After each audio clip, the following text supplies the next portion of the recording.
नमस्कार मंडळी. आपल्याला माहित आहे का की आपल्या विदर्भातील अनेक रुग्णांचा जीव पैसे किंवा उपचाराच्या अभावामुळे गेले आहे. आजही आपल्या आसपास असे हजारो लोक व रुग्ण आहेत ज्यांना सरकारी योजना कशा वापरायच्या हे कळत नाही. आणि काही हॉस्पिटलमध्ये असलेल्या जे असुविधा, दुर्लक्ष आणि गैरव्यवस्थेमुळे त्यांचा संघर्ष आणखीनच कठीण होतो. उद्या आपल्या समोर येत आहेत असे देवदूत ज्यांनी इतरांच्या वेदनेला आपलं ध्येय बनवलं आणि अंधारात हरवलेल्या रुग्णांसाठी आशेचा दिवा पेटवला.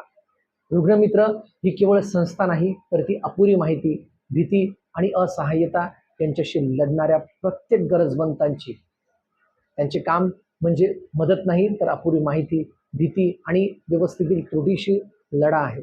आणि म्हणूनच उद्याचा हा संवाद फक्त एक इंटरव्ह्यू नाही, तर तुमच्या, माझ्या आणि प्रत्येक सामान्य माणसाच्या आयुष्याशी संबंधित सत्य आहे. गरीब रुग्णांसाठी जीवन आणि मृत्यू यामधील लढाई जिंकून त्यांच्या आयुष्यात देवासारखा उभा राहणारा माणूस म्हणजे रुग्णमित्र शक्तीसागर इंगोले. त्यामुळे बघत रहा बोलवनातनं. धन्यवाद.